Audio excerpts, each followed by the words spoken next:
Delight and privilege to welcome from the marketingdetectiveagency.com, Erica Mackay.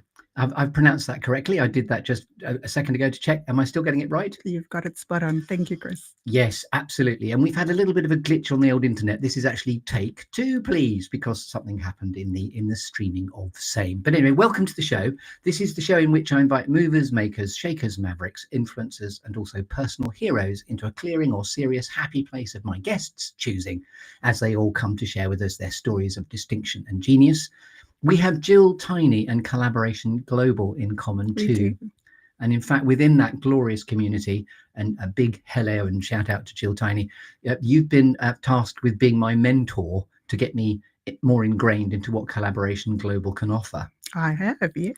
And I'm sorry I've not been very present recently because I've been going in a very hectic time in a good way, which is really good. But I'm definitely going to come to you for your mentorship. Now, you have a wonderful podcast yourself, which I had the great privilege of being in, which is called Giraffes Don't Eat Steak. And you're from the Marketing Detective Agency. I love the fact that you've got a marketing story as your main raison d'etre for your podcast as well. Would you mind just telling us the story of why it's called, deliciously, Giraffes Don't Eat Steak?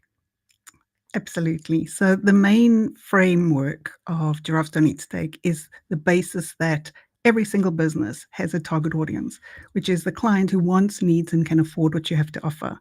But so many businesses think, oh, I'm for everyone. And they stand with their juicy steak, whatever their product or service is, in a field of giraffes and scream and shout and do a dance and give specials and discounts and then wonder why no one is buying. And if you find out what you have and who you want it, and you find that field of lions, you have so much better chance because you don't even have to work hard. You just have to stand there and wave your steak and those lions will come running. So that's where the podcast comes from, is if you know your target audience, they'll come running and you don't have to work so hard. And I love the fact that you and your juicy steak, before you can even whip out the steak to talk about your juicy steak, and the fact you've slathered it in, I don't know, black peppercorn sauce or garlic butter or whatever you've nommed it in. But that's a lovely proposition, the idea that you must go where your target market is. Absolutely. And then they'll literally or metaphorically bite your arm off to buy it off you. Exactly. Wonderful. So the Marketing Detective Agency, I know you co-run it with Alex Bilney. If people don't have a frame of reference for the wonderment that you bring to the equation of marketing, about, with your clients have lost time, lack of expertise, wasted money, or no new clients, that's where you step in. So what's your favorite way of being as the Marketing Detective Agency? Yeah, so we very much work in the top of the funnel, is the marketing strategy part. So really spending time being your audience. So we will do the research, the detective work. We will understand everything about your target audience, who they are, how they speak, where they hang out, so that when we give you a strategy, it is directed, it's easy to follow, and it's really clear and works. And of course, the Marketing Detective Agency has a wonderful, as you'd expect, sort of has a magnifying glass to be able to sort of, scorch into exactly what people should be looking for from a good marketing point of view. Absolutely. And I love that icon on your, if I may say, a very crisp and clear website. No, thank you. That's all Alex. I like that. You're giving credit to Alex. That's good.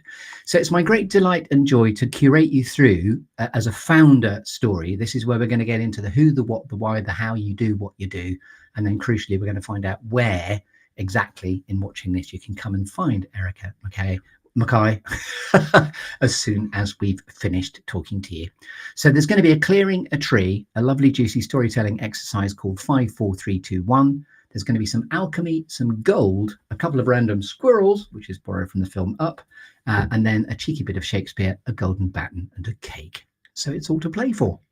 I was on Giraffes Don't Eat Steak. I had the great joy of being interviewed by you and Alex about a month ago. And this is a wonderful reciprocity. And my favorite word is reciprocity. So I'm delighted to have you here. Great to be here. So let's get you on the open road. Any questions about the structure before we start? No, I'm ready. Let's do it. Let's do this. Okay, so your clearing is your serious, happy place. Where would you say Erica goes to get clutter-free, inspirational, and able to think? Water. So anywhere near water is my happy place. My favorite, happiest place in the world is Blouberg Strand in Cape Town, which is just over, if you look over the sea, you've got the view of Table Mountain. And so anything with sea water. I can take a river or a lake if I have to. But yes, that's my happiest place. And just say the beautiful name of the Cape Town vista again. What's it called? Blouberg Strand. Blouberg Strand. In all my circa 270 episodes, no one's mentioned Blouberg Strand at the foot of Table Mountain. That's gorgeous. Thank you. So now I'm going to arrive with a tree in your clearing. And it's a bit Waiting for Godot-esque, a bit deliberately existential because of my acting background. And I'm going to shake your tree now to see which storytelling apples fall out. How do you like these apples? You can even hold a storytelling apple if you like. And then this is a lovely, juicy storytelling exercise now called 5, 4, 3, 2, 1. We've had 5 minutes to have thought about 4 things that have shaped you, 3 things that inspire you, 2 things that never fail to grab your attention, and then the 1 is a quirky or unusual fact about you and or the marketing detective agency. So over to you. It's not a memory test. I'll curate you through it gently. So what would you say your 4 things are that have shaped you? I think the very first thing that has shaped me, which came to mind, was the fact that I grew up as a Black woman in apartheid South Africa. And the reason this shaped me is because there were lots of rules about what I wasn't allowed to do. I think the one that stands out is I wasn't allowed to go into a library. And it was like, it didn't make sense. Why not? Why can't I go into a library? And so that has really caused me to question everything to make sure, where does this rule come from? Is it valid? Does it apply to me? Do I want to follow it? And so I think that was a big part of my shaping. And does that make you habitually always wanting to break rules because of that ultimate barrier with the big question why? I don't like being told I can't do things. So yes. As soon as someone says you can't, well, I'm going to do it. That's a lovely antidote to the completely unjust rules and regulations in society. That's fantastic. And how old were you, if I may ask, when you left South Africa? I've been here 10 years, so 40 when I left South Africa. Aging us both there. That's great. Fantastic. And what made you decide to come to the UK? I was very privileged. I was working for a company at the time. I was looking after Europe, Middle East and Africa for them. And there were lots of flights involved because I looked after 14 countries. And so they said, hey, it's going to be cheap for us if you live in the UK and fly everywhere. Do you want to do that? And my husband, my kids were young at the time. We thought, why not? Give it a chance. Yeah. If we hate it, we can go back, right? And yeah, we're still here and we love it. So you moved for your work, or was he also getting a job over here as well? No, just for me. Wonderful trailblazing husband as well. And how many children do you have? I have 2 children. Lovely. So second thing, and were you doing a marketing remit within the company that you were doing EMEA? Yes, I was head of direct marketing for EMEA. Okay. And just what's the genesis of when you got going with the marketing detective agency? How old is that now? 5 years. So my daughter was just about to start, well, in my head it's called high school. Yeah. I think it's year 7 or something. And I thought high school's hard for girls. And because of my traveling, I was literally in a different country every week. I never knew where I was. I was away from home a lot. Yeah. And so I thought, well, I want to be home more. I want to stay around more. And so that's when I quit the corporate world and started the marketing detective agency. And in your family background, do you have siblings as well? Yes, I've got 2 sisters. The one lives in Spain and the other one in Sweden. Wow, you're a tribe of global heads of yourself. Right we are. And may I ask, are your parents still with us in South Africa? Or?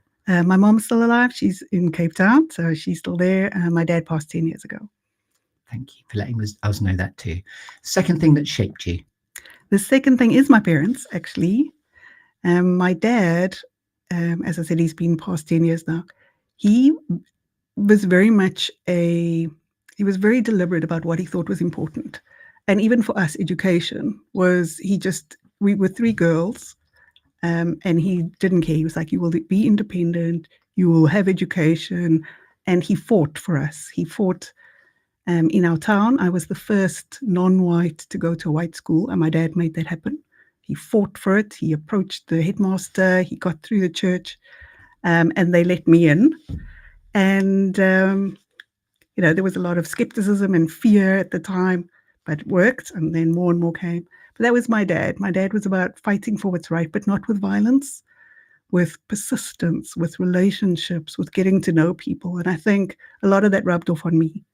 My mom also played a part. She was part of something called Women for Peace, where she just hung out with other women to show that we could, that it was fine. She took me once on a camp. Again, we were mixed kids, to show that we could go camping in the wilderness together and, not kill each other. And it was fine. And so, my parents were gentle, but persistent, if that makes sense. And hugely courageous, given the historical imperative you're describing of apartheid as well. Absolutely. And so, I think they've had a huge part to play in who I am. If they had followed the status quo, we would be uneducated. I'd probably working as a bank teller somewhere quietly with 10 children. Not that maybe I would have been happy doing that, but that wasn't what they wanted for us. And so they really made a different life for us. And to your own courage as well, what was that like, being the first Black, pupil at the school? I didn't know I was 6. How funny. I just knew I had to be good. I knew I had to do well. I had to get straight A's because everyone was watching. And so looking back now, it had quite an impact in terms of who I am. I'm a perfectionist now. I take the world's pressures on my shoulders. So a lot of that has to do with that 6-year-old who was like the poster child, make it happen or everyone's going to go, ha, we told you it was a failure. And was there a bit of a sort of poster child imperative going on? There was. Half the school was very brave. The headmaster at the time was super brave, the teachers, because half the parents took the kids out when they heard about me. Good grief. They were just like, nope, this is not going to happen. The kids that remained, the parents who let their kids remain, I'm still friends with today. They stood by me. I said things like I wasn't allowed in the library. They would get library books for me. I wasn't allowed in shops. They would go and get stuff for me. Like, they invited me to their homes. They were like, no, we're okay with this. And they opened their hearts and their minds. Where those who were like, no, we follow the government, they left. They moved to other schools. So the school lost out a lot. And so that did cause that impact on me going, oh, I better make this work. Yes. I've got to be the perfect child. I've got to be the straight A student. I've got to be good so that others can follow, right? Wonderful. What a courageous story. Fantastic shapeage. Shapeage number 3? Number 3 is through my very first job. I worked at Old Mutual Bank in Cape Town. I got to travel. And I remember the first trip was just from Cape Town to Johannesburg. It was my first time ever on an aeroplane. And I was petrified. I didn't know anything, didn't know about, what do you have to show? Where do you go? What do you do? And a friend, her name was Claire, she helped me through it. She just walked me through it and told me that. And then I started traveling more and more and more. And through my job, I got to see the world. And that has just opened my eyes into differences, cultures, how people can live together, different foods, different weather, different ways of raising kids. Just the most amazing insight. And that has really shaped me. It makes me curious. It makes me want to go see more. Makes me, part of the questioning again. It's like, oh, why that? Why not this? Yeah. And so that's the third part. You're making me think of a wing-clipped bird that ultimately society is clipping in wings, and then gradually you're an eagle taking off into the thermals to just fly and soar and go and explore. That's how I felt with travel. That's really how I felt. It was just so unbelievable. I love it. Although I sleep on a plane, I'm probably one of the few people. Before we even take off, I'm asleep. That's relatable. I can sleep anywhere. I love it. I absolutely love getting to a new place. I don't enjoy the airport experience, I will say that, but I do enjoy exploring, just getting to know people, seeing, not the touristy side. I want to see the real side. Lovely. And now I think it's shapeage number 4. And number 4 is, this is a little bit of an odd one. When I needed to pay my way through university, I worked for 9 years as a bodyguard. And not a bouncer, so I didn't go and stand at nightclubs and chase people.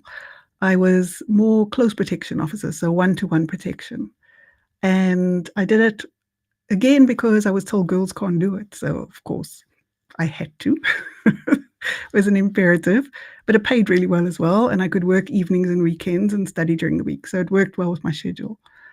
And the training was 6 months. I was going to ask about the training, because you can't just say, yes, I'll do that, and stand next to someone and hope everything will be okay. No, it was 6 months intensive training. We were, I think, 30 that started on the training, and only 4 of us passed. So it was really hard. We were taught everything from bomb detection, armed combat, unarmed combat, advanced driving, and more than anything was strategy. If you are escorting a businessman to a dinner, which is generally what I did, because I could blend in as the secretary or something like that, you spend the whole week researching. You have to research your client.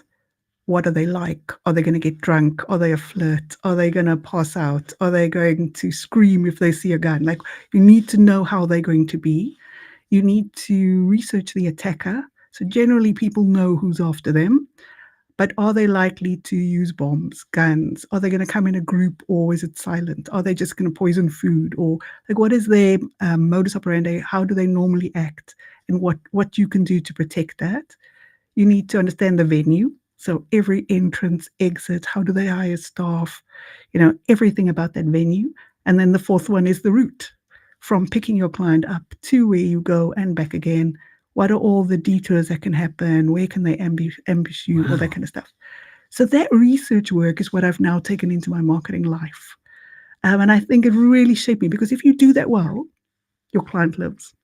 And it's forensic. You can tell it's forensic, that attention to detail. Very Bourne identity as well, if I may say so.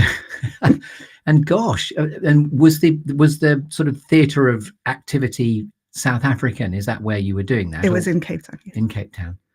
Wow. And are you still in touch with people that you've protected, or still in touch with those of you that passed? No. The other 3 that passed with me went into full-time. And when you're full-time, you go off the grid. Like, you can't have contact with your family or anyone. And that's why I chose not full-time. I chose part-time, because I was young and I was like, I'm not sure I'm ready to make that decision that I'm not going to have a family, right? And so they've gone off the grid. Every now and again, I see one of them pop up on the TV. I'm like, oh, I remember him. But that's general. And yeah, clients move on, right? It's a one-off, or you don't really do. If I was part-time, then you don't do repeat work. Yes. Gosh, you're quite literally the first person that's ever had that as their fourth shapage. And what's the title for that type of work again? It's close protection officer. Wow, that's yes, a wonderful accolade for a marketeer to also have that particular special skill. Wonderful. So we've done the 4 things that have shaped you. Now it's 3 things that inspire you, Erica. Yes, I did think about this. Well, I think for the 5 minutes you gave me. The main one is human connection and conversation. I'm just so fascinated by people, and not necessarily your big names. I'm not really interested in that. But watching a little girl win a ballet contest or something she's really worked for, or when people have put their heart into something and succeed, that just just inspires me. It just gets me so excited. The stories, the struggles, the wins that they have, but more the ordinary person. And I think for most people, the ordinary person is your client, right? And so it's understanding that journey that really inspires me and makes me think, wow, the world is good, because we get so inundated with negativity in social media and all the stuff, that seeing these pockets of good is just wonderful. It's the classic hero's journey, where there's an obstacle in the way and then how we overcome that obstacle. Absolutely. And I love the fact you're identifying with a young girl ballerina as your first example of that. Well, my kids always have a good laugh, because I tear up so easily when there's anything to do with kids. I just tear up, watching a kid achieve something and just beam with pride, because they don't know, right? They haven't been spoiled, almost like us adults, with being told you can't do stuff and all this negativity. Yes. And they just do, right? They just do. And it's so inspirational. You're a real people's champion. I'm hearing that. I am. Wonderful. Second inspiration? The second has to be my children. So I was actually told I can never have children by 5 doctors. They were like, nope, can't do it. My womb is wrong, or something. There was something wrong. And then I had miracle number 1, and my daughter was born. And I I just was just so much in awe of how much we can achieve despite, right? It's despite, 5 doctors and it said goes never back happened. to your challenging the rules. The doctor said no, you said yes. And I didn't say yes. I just stopped fighting. Oh, I just let it be, and then my body decided for itself, right? And then I got miracle number 2, which is my son. And yeah, they're both just amazing. They're just so driven. They inspire me every day with their questions, their different approach. And they're in such a complex world compared to when I was a teenager, right? There's so much more that they have to deal with. I mean, I think my worst was some girl that lived across the road that had a fight with my sister. That was like the most complex thing I had to deal with. But you say that, but there was the whole challenge of apartheid that you had to overcome as well. So you're being true. modest, I think. That's true. But when you're in it, you don't feel it, right? Yes. You don't feel it when you're in it. It's just when you look back going, oh, okay. And that was the really striking thing about me saying, what was it like being the only? And you said, well, I was 6. And of course, that's the classic, isn't it? With children really we're not born with prejudice. And that's the extraordinary thing. Yeah. And when we moved here, because obviously my kids were 3 and 5 when we moved here. And the day I think that I was the proudest was I was driving with my son. And I said, there's one of your friends. And he went, which one? And I said, the Chinese looking one. And he goes, what color was his hair, Mom? And like my kids don't see skin color. And that for me was the happiest moment of my life. It's such a transition from the way I grew up and the way I'm still trying to deprogram my brain. Yes. I was like, yes, this is why we're here. This is what I wanted, right? And so, yeah, they're just amazing every day. Lovely. And I can tell you your pride is oozing. That's wonderful. Does mean I'm a teacher's nightmare, because if they dare say something bad, I'm right up there. The people's champion. You're there again. Third inspiration? My third inspiration is a softer one. It's really anything that's a mystery that needs to be solved. I have to solve it. I'm an Agatha Christie fanatic. My kids will know if there's a series on psych or anything with a mystery or a murder, I'm there. I'm watching it. Which makes profound sense with the marketing detective agency, obviously. So was that your brainchild, really, to call it that? It was. You've credited Alex with a lot, but you've obviously got the name. That was your love and passion for all things solving the problem. Yeah, the design is all him. But the anything broken, anything that could be done better, anything that is inefficient, and it drives me crazy. It drives my family crazy as well, because we can be anywhere. We can be at the McDonald's, and I'll be like, if they just moved this here and did that there, this line would go quicker or whatever. So that's the next thing that inspires me. Is there's so much opportunity, right? Like there's just so much opportunity for us to still get better, do things better, and fix things. And get the sand out of gears of any process is something else you're all over by the sound of it. Absolutely. Great inspirations. And now we're on to the 2 squirrels. This is borrowed from the film Up. Squirrels, the dog that does that in the film. It's the 2 monsters of distraction. What 2 things in your life never fail, squirrels, to grab your attention, irrespective of anything else that might be going on for you? So the first one is linked to the previous point, which is really anything broken or anything that can be more efficient. Wherever we are, whatever I'm doing, that is like, oh, wait, why haven't you done that? Squirrel. Yeah, lovely. So that's the first one. I'm crazy. I always say there's that movie with, what's his name now? But I See Dead People. Do you know that movie? Oh, yes, that'd be Patrick Swayze, would it be? No, that's no. Ghost. Thank you. That'd be Bruce Willis. Bruce Willis, yes. Thanks. We got them together then. But I see marketing. Like, I feel like that's me. I see marketing everywhere. I love that. Right? I see dead people. No, I see marketing. That's a great squirrel.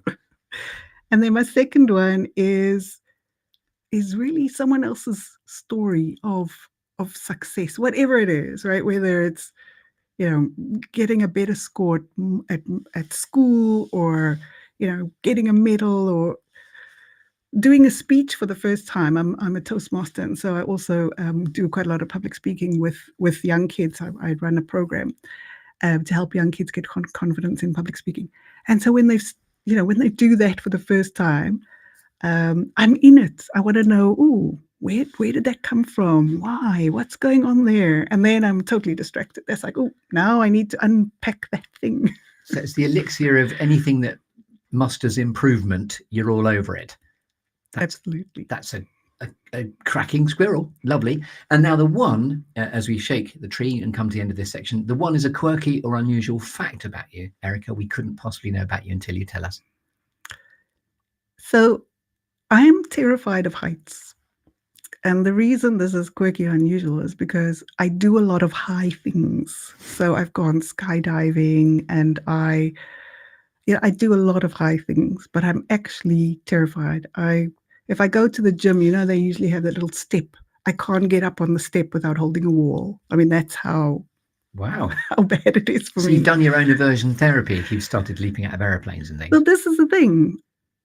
My feeling of not being told what to do is even me telling me what not to do, right? And so my fear is I know it's irrational, and so no, I'm going to do it. And I do it, and then I go, no, I'm still scared, but okay, but I've done it. I can move on.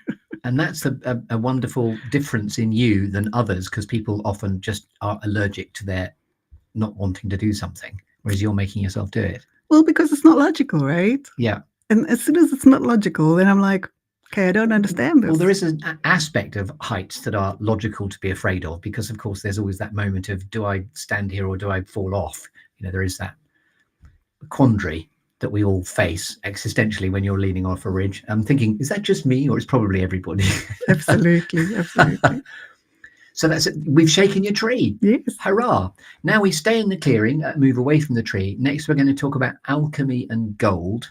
So when you're at purpose and in flow, and you're giving us this by the bucket load anyway, and it's implicit, but what are you absolutely happiest doing in what you're here to reveal to the world? I'm really happiest when I'm helping someone find themselves. And there's two parts. The one is in business. If they find their true target audience, the person who really goes, I want what you have, right? That makes you feel good as well, that connection. But also I work with teenagers and young people, finding who they are, just helping them uncover their purpose. And I mean, at 18 or whatever, you don't really know your purpose yet, but just being clear about who they are. And so that's when I'm happiest, is helping people uncover the true them, whether it's business or personal. There's that lovely quote, be yourself because everyone else is taken. Yes, I think you've heard that one. I think it's an Oscar Wilde quote. Love that. Hurrah. So now we're going to award you with a cake, Erica. So there you go. Do you like cake, first of all? Sometimes.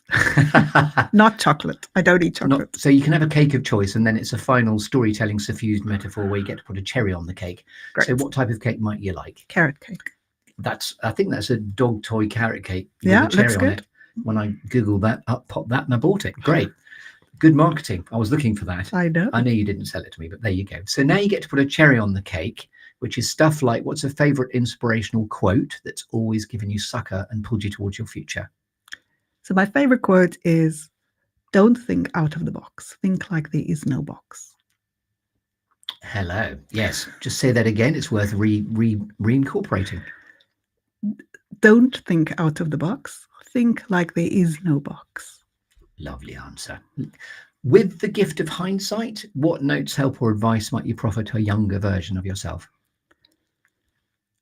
I think I would tell her that you don't have to fight every battle alone. You can ask for help, and asking for help doesn't make you weak. It makes you stronger. And you've got a very individual, idiosyncratic path to that realization, because of the struggle that you had at the very beginning. Absolutely. So yes, that's a great answer. What's the best piece of advice you've ever been given, obviously by somebody else? So this is actually a recent one in the last year, where a probably 18-year-old, we were working together, and I asked something and he said, no one really knows what they're doing. We're all just pretending, but with confidence. And I just thought, isn't that the whole of life? Yes. And yeah, for the last year, that's been like my quote of my advice of choice is actually no one knows what we're doing. We're all pretending with confidence, and I love it. That's perfect. And how apposite to get it from a young person as well, Yes, exactly. because therein lies the wisdom of the future. Marvellous. This is now the pass the golden baton moment before we ramp up to Shakespeare. So, as you've experienced this from within, Erica, who do you most think would most enjoy, like, benefit, or just want to be given a damn good listening to in this way? Who would you like to pass the golden baton to? So I think I'd like to pass it on to Pete Moles. Pete Moles, as in moles plural. Mols. Pete Moles. Yes. There's an E missing there. So, Pete Moles, thank you. And just tell me a tiny bit about Pete. So Pete runs mastermind groups. I've been a member for 2 years now, Mastermind 9. And he's just got, and we've spent some time together, he's got an amazing story. He's a networker of note. And I think would really, should have a lot to share and really benefit from a good listening to. That's a wonderful passing of the baton. Thank you. Just before we get on to the Shakespeare, there's a very exciting moment now, which Joe, our wonderful technician, is going to help with, which is called Show Us Your QR Code, Please. You won't see it on this screen, but there's about to be a QR code flashed up of tell us all about where we can go and find you on the internet, but particularly the marketingdetectiveagency.com. Yeah, so LinkedIn, I'm Erica Mackay. I'm always on LinkedIn. If you search for the Marketing Detective, I also come up, and we do have Giraffes Don't Eat Steak podcast there as well. And then the website is themarketingdetectiveagency.com. Perfect. And obviously connect with Erica on LinkedIn too. Please do. Lovely. So now, inspired by Shakespeare and all the world's a stage and all the men and women merely players, how, when all is said and done, Erica Mackay, would you most like to be remembered? I think I'd want people to say she made me feel seen. I think that's what I want is she made me feel seen. I hope that I help people uncover their true selves, whether it's in business or personal, and help them really feel like they're seen in the world. What a lovely legacy. I suspect that's in the bag. How lovely. So a couple of quick announcements from me. I'm just going to reveal a legend on my t-shirt, which says, "What's your story?" This is the whole cut and thrust of the Good Listening To. It's all about trying to get humanity's stories out one story at a time. But very excitingly, there's a very particular series strand that actually I'll be asking you for some help and some advice on further down the line.